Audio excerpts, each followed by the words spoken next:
What's up, everybody? This is Garrett back with another episode of 1-800 Ask Garrett. So today I have a lot of questions about music and in particular, music industry trends and different, preferences. This is a topic that I love talking about. A lot of people know that I am an artist myself, going by the name Tal Jones. So this is a topic that's very special to me. So I want to get right into it. So first question I have here says, what's the first album or song that made you fall in love with music? I don't know particularly the exact album or song that got me into music, but I will say one of the earliest memories I have with music is watching the music video to Luther Vandross's "Can I Take You Out." That song, is my earliest memory of saying, "Hey, like this is a great body of work. Like this song is it." And the video was special. I was about 5 or 6 years old when it came out. So that was my earliest memory of saying, hey, I love this. Let's have more of this. You know what I mean? Luther Vandross, "Take You Out," I would say it's the song that off the top of my head made me fall in love with music. So the second question I have here says, if you could only listen to one artist or band for the rest of your life, who would it be and why? One artist or band for the rest of my life. It's a tough question. I would say off the top of my head, I got like a top 5. I would put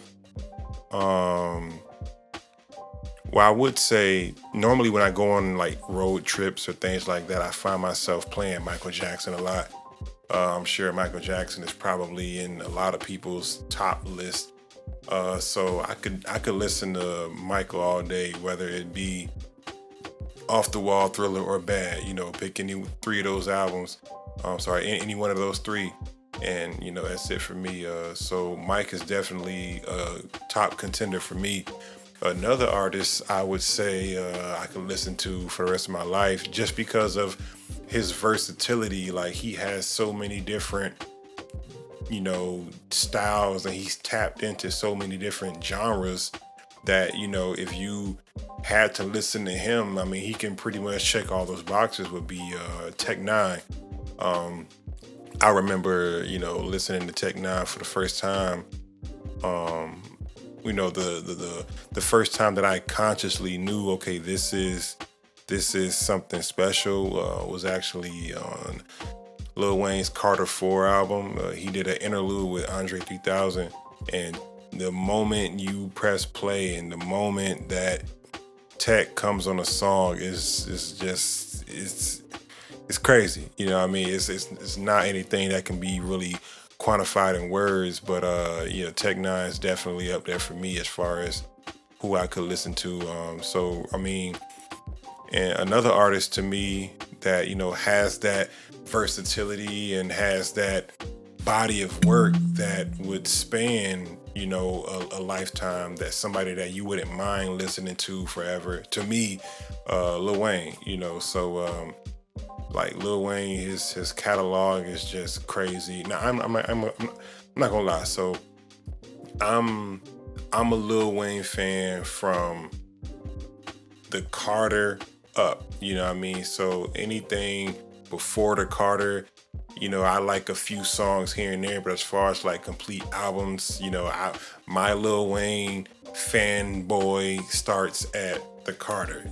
So pretty much everything he's done after the Carter, I'm with it. For me, it'll be, Michael Jackson, Tech Nine, or Lil Wayne. Those are my 3 top contenders. But if I had to choose out of those 3 who I would listen to for the rest of my life, if I had to, choose, I'm probably leaning more towards Tech. Tech Nine, he's definitely up there. So it says, next question, it says, how do you feel about the resurgence of vinyl and other physical music formats? So for me, I'm a big advocate for owning, physical media, because having that vinyl or having, that CD or tape, whatever it is you have, it's something that no matter what, as long as you have it, you have it. You know what I mean? When it comes to streaming, you're pretty much at the mercy of the tech company. So if they decide one day, hey, we want to take this off, or, we don't want to give this country access to the music anymore, then that's just something you got to deal with if you didn't, if you don't own it. And then even with, buying songs or albums digitally, I mean, yeah, you have a little bit more protection, but still, if that service shuts down, where does your music go? So definitely having vinyl and having CDs to fall back on is a big plus in my book. And I remember being younger, my mom had a very extensive CD collection. She had this shelf in the living room that had like hundreds of CDs on it. And I remember discovering like some of my favorite albums just off her CD collection. Like I remember she had the soundtrack to Sister Act 2, Back in the Habit.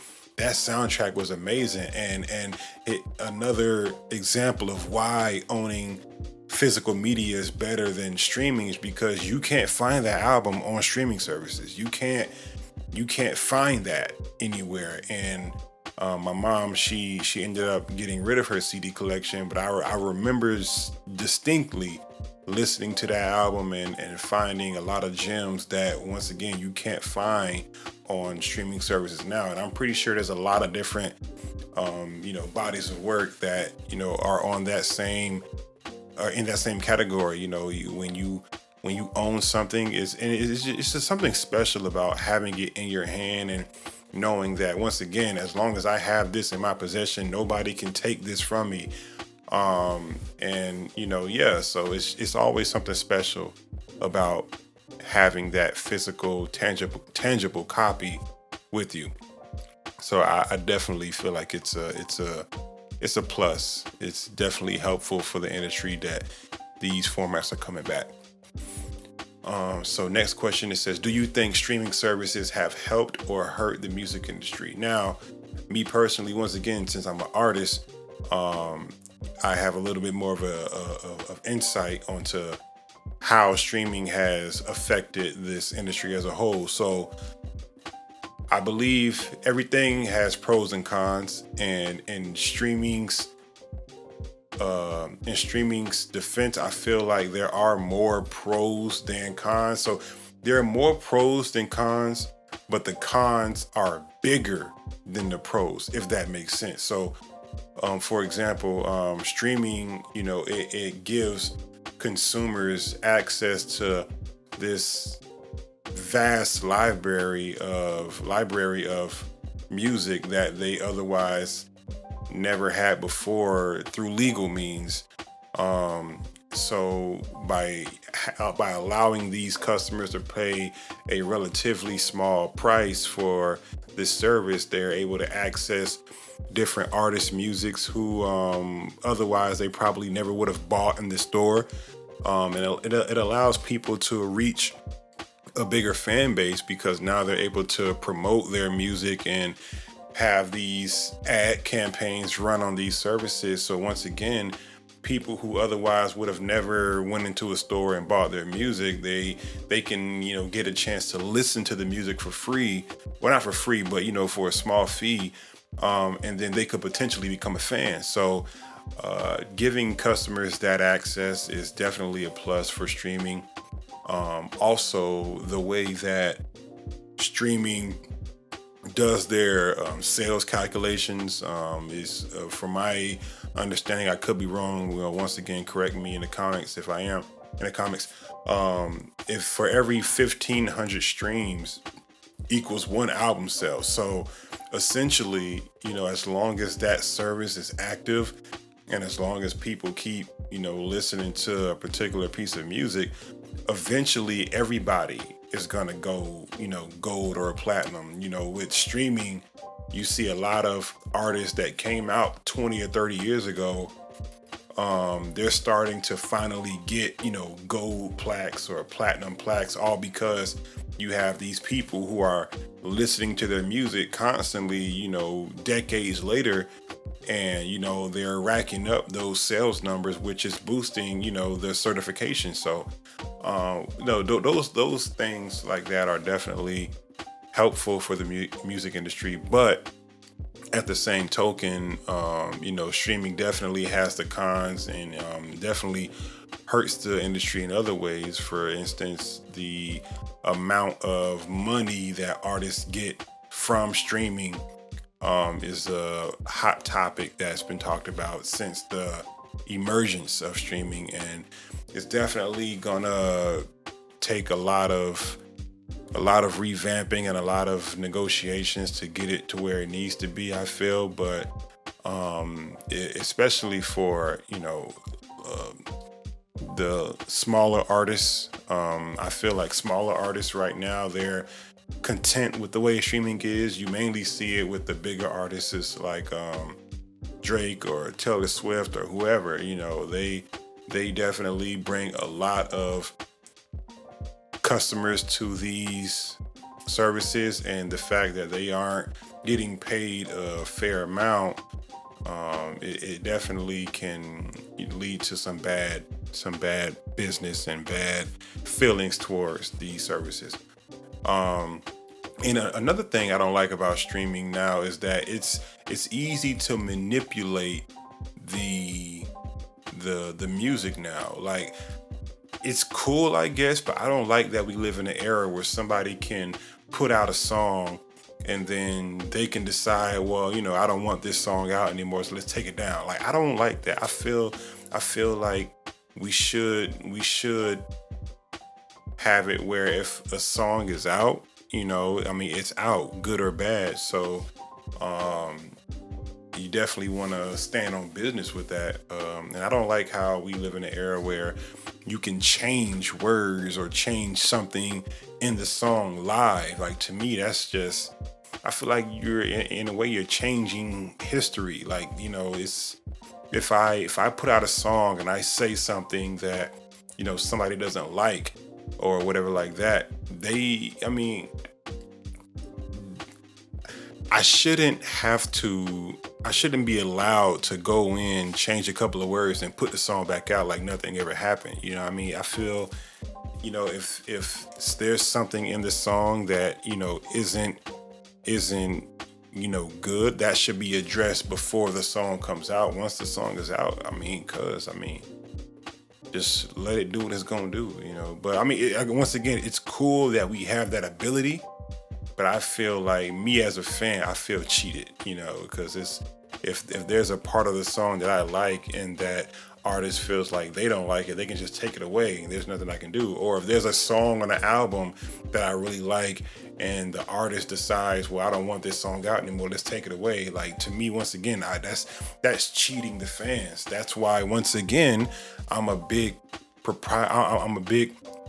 advocate for owning physical media, because if I buy a CD, you can't change what's on that CD. If I buy a vinyl, that's it. It's I want it raw. I don't want it, however you give it to me, that's how I want it. Don't take it back now. Like, it's mine, but that's just how I feel. So, streaming, once again, there are pros and cons, and it's going to take a lot of work and a lot of negotiations, once again, to get it to where I feel like everybody will benefit.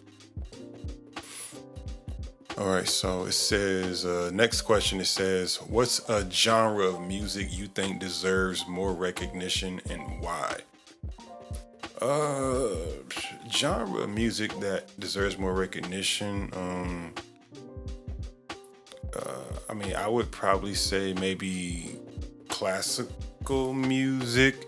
The reason why I say classical music deserves more recognition is because there are a lot of gems that classic music has produced, and I feel like most music connoisseurs, most fans, they know the basic ones. Like everybody knows Beethoven, everybody knows Mozart, so it's like, they know the big ones, but there's a lot that goes into the classical music that a lot of people don't get.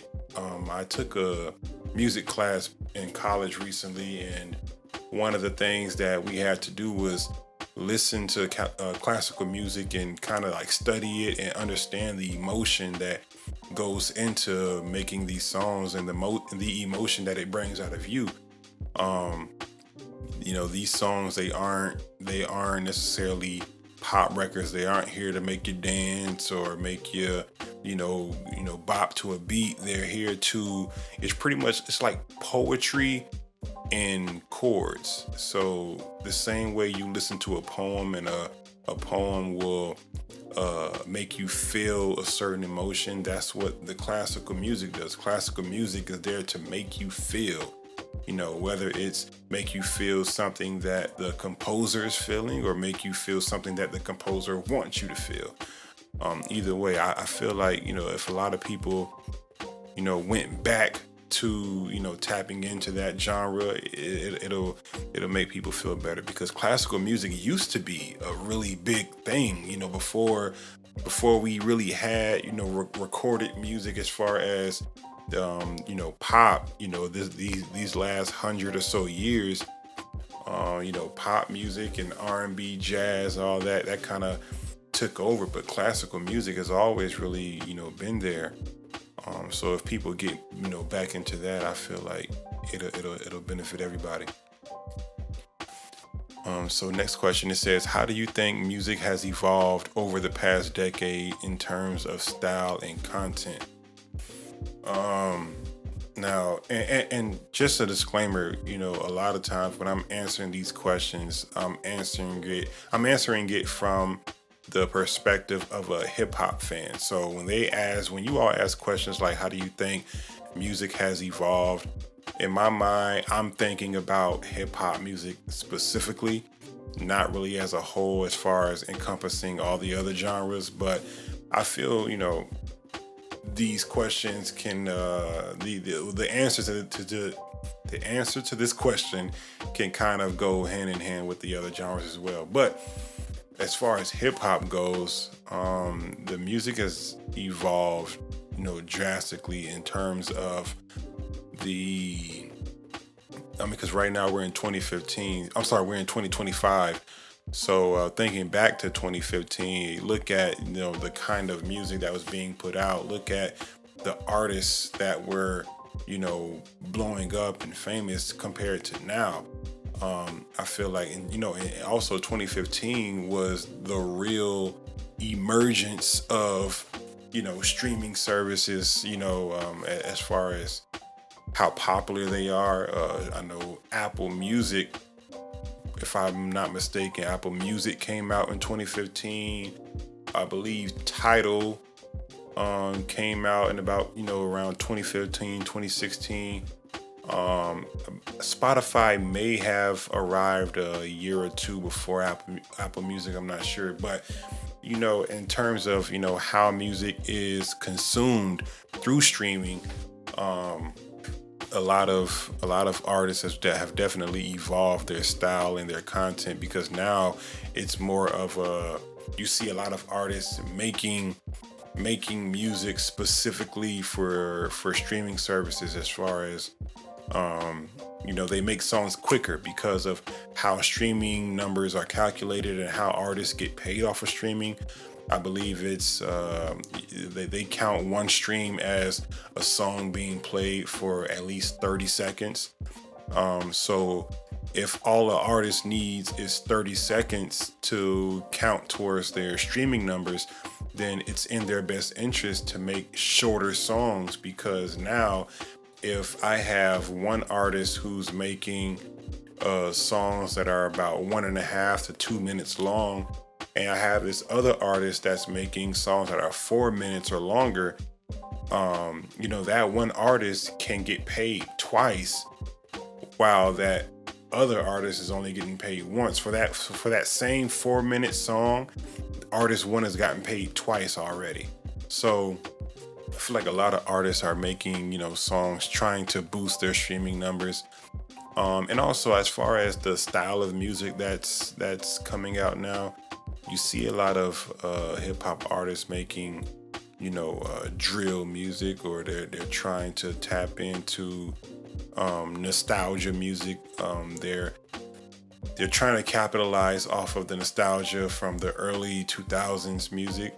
You see a lot of people, sampling, songs from that era, which sampling is not new to hip hop. Hip hop was founded on sampling. Artists have always sampled songs from, the earlier decades. But I feel like now you see a lot of microwave music as well. A lot of music that don't have much substance. And yeah, it's just the way it is. That's the kind of music that it's being promoted now. Obviously, not all artists are doing it, but that's the music that's being promoted. That's the stuff that they're trying to force feed us, and that's just what it is. But it's definitely evolved, for better or for worse. But it's going to evolve again, and we just have to evolve with it.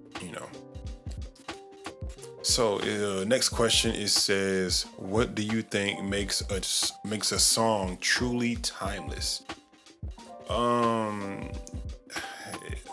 So for me, what makes a song truly timeless, it has to be relatable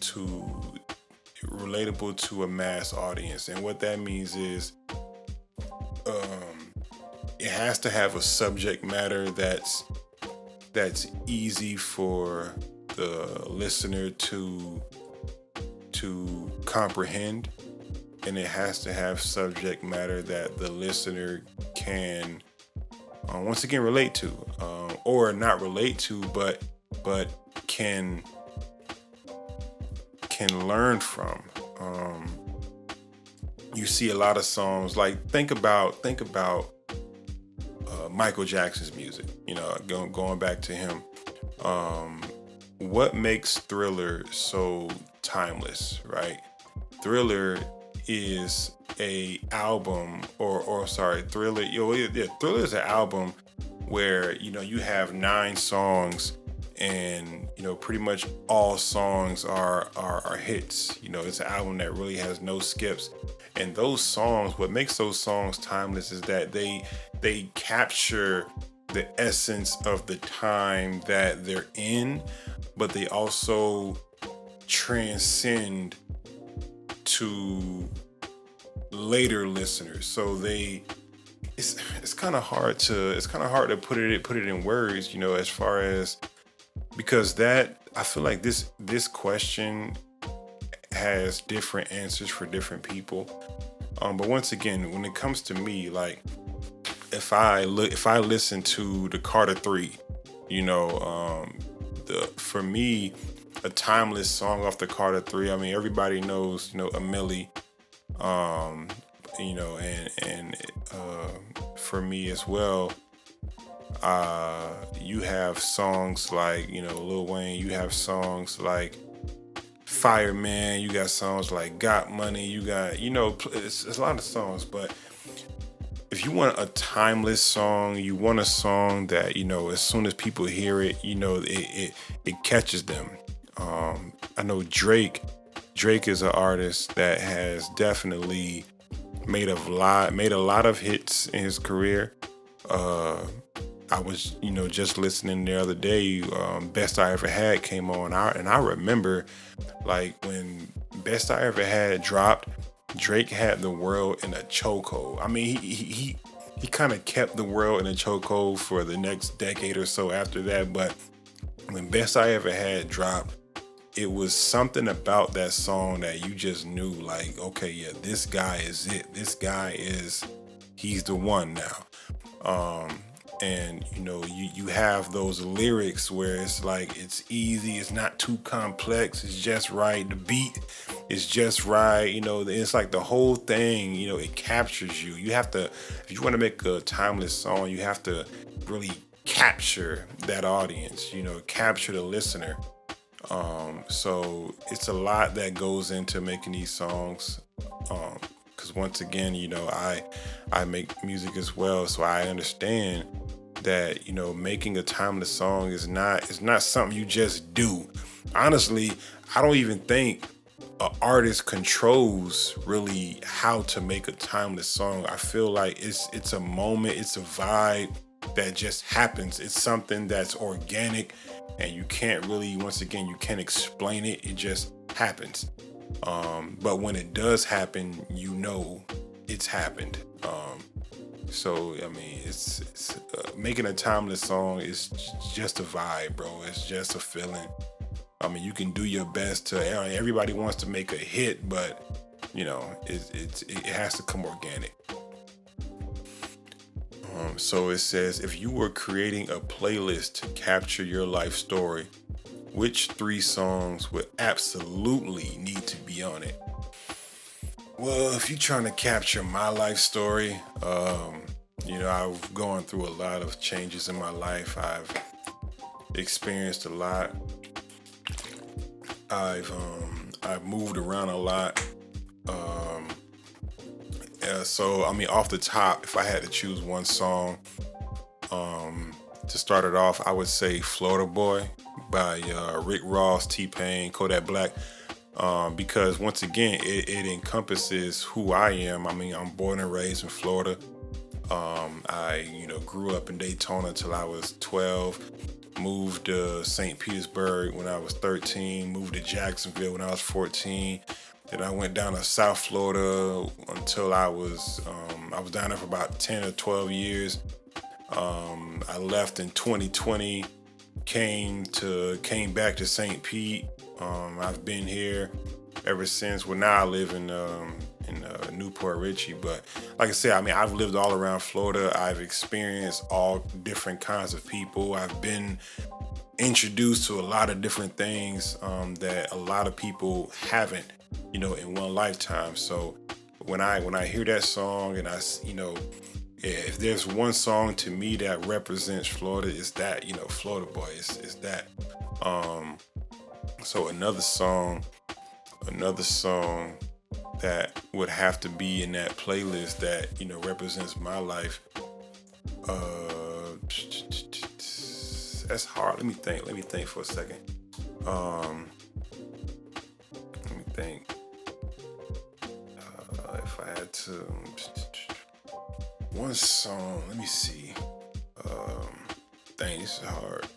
This is hard to represent my life. I ain't gonna lie, this is harder than I thought. Shoot, my nigga, like, dang, I only get 3? Okay, shoot. I only get 3. All right, cool. All right. So you got Florida Boy. You got. I want to say. It has to. One of the songs has to be a Lil Wayne song. So if I had to choose a Lil Wayne song to capture my life story, I mean, this answer might change, but I would say, shit's hard. I would say Something You Forgot. That song hit different. That song is just like, when I was in 7th grade, that was the song, you know what I'm saying, when it dropped. So you got Florida Boy, you got Something You Forgot, and the last song would have to be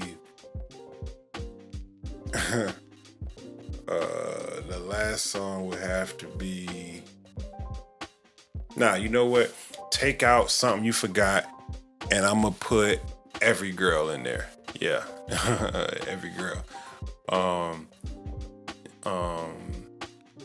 Yeah, that song is crazy. And the third song for me to capture my life story, I gotta go with a West Coast song. And if I'm going with a West Coast song, I gotta go with The Game. Cause The Game, is one of my favorite rappers too. So if I'm going with a Game song, Then I gotta go with, I would probably say 40 Ounce Love. Yeah, 40 Ounce Love by The Game. And like I said, those just 3 songs off the top of my head. I mean, I got so many songs up here, so many albums, so much music up here. Those are just what I could think of at the time. So yeah, you got Floater Boy, Every Girl, and 40 Ounce Love to capture my life story. All right, so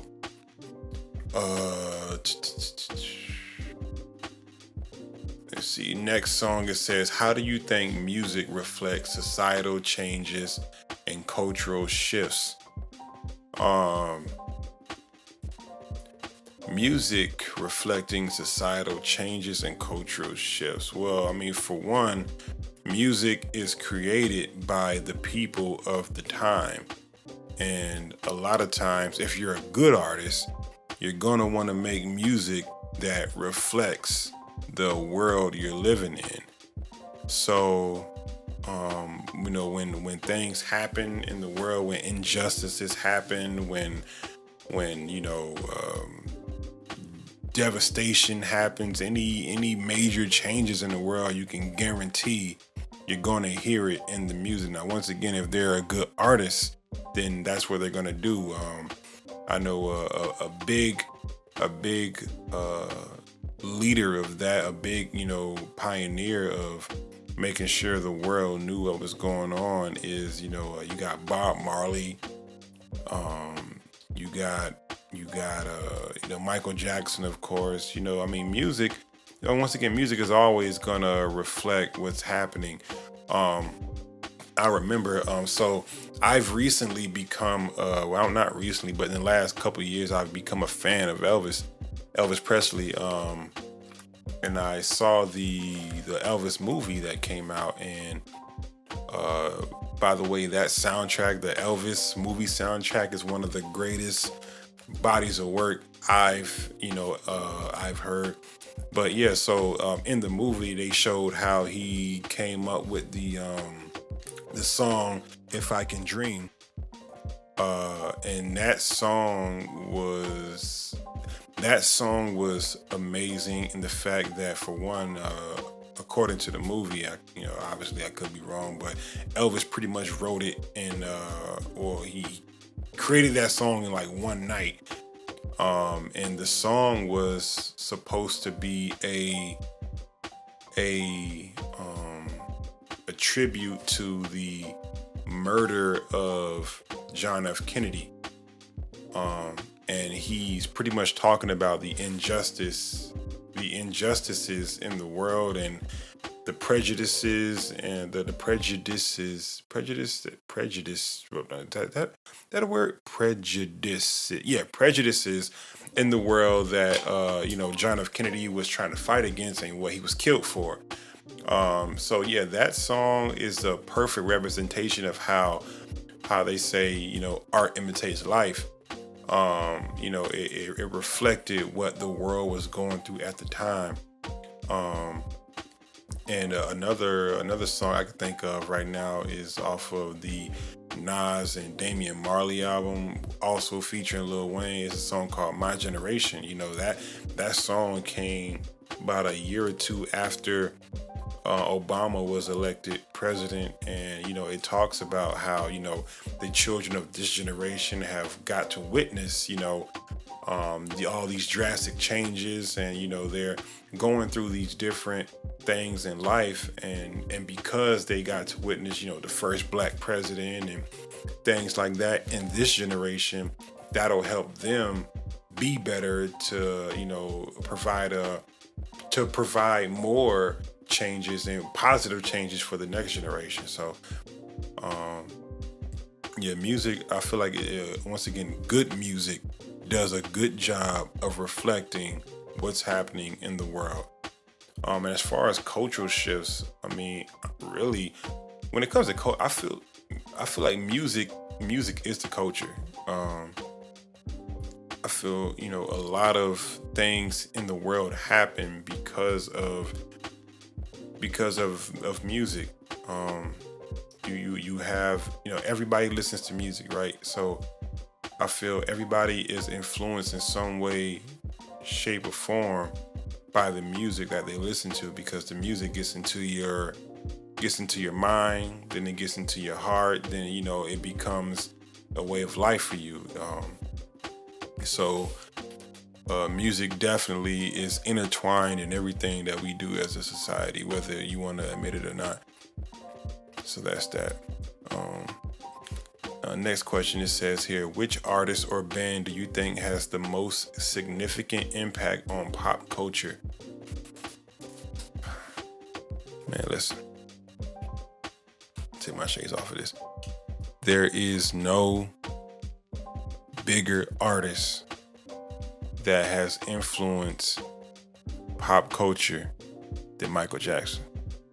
Now, I know there's a lot of people that may come close or may claim that, they've surpassed Mike, but there is no artist or band that has come close to doing what Mike has done for the culture. Listen, man, Mike was going to a show, got on stage, didn't say nothing, and you had people passing out, people dying just off the visual of Mike. And there will never be another artist that can do that in the way that Mike did. And I feel like a big reason why that would never happen is because of social media. Like, think about the time Mike was in. Mike was around when there was no social media. The only social media was the news and the magazines. So we didn't have access to Mike the way we have access to artists today. So whenever you saw Mike, it was kind of it was this mystique about him, because you knew him but you didn't know him. And people wanted to know him because he was so big and he was so good at what he did that, it just made people lose their minds, because it's like, how is this guy like a real guy? Like, how is he able to do these things? And it was, once again, it was at a time when, people, like, pop culture was huge. I mean, pop culture still is still big, but in the era Mike was in, pop culture was huge, So yeah, Mike, he's a different beast, bro. I mean, once again, I feel like there are artists that, that we can consider, big in, today's, climate. Like, of course, Drake is, one of the, if not the biggest artist in the world now. And if you look at strictly the numbers, like, he surpassed Mike as far as, number one hits or, Billboard charts and things like that. But dog, I mean, if you looking past the money, look deeper than the money, bro, Drake don't come close, bro. So that's just what it is. So yeah, that's the questions I had for this episode. Like I said, it was fun talking about the music. I love discussing that. And once again, if you all have any other questions that you want me to touch on, any other topics you want me to touch on, feel free to email me at therealaskgarrett@gmail.com. Or like I said, you can comment in the videos, and if it's a question that I really have something to say about, if it's a question where it's like I feel like the answer will be really beneficial, I'll make a whole separate video just addressing that question specifically. I've had a couple of people do that to me already so far. So I mean, yeah, just whatever you want me to talk about, you got questions, any girl problems, whatever, I'm here for you. All right, y'all, peace.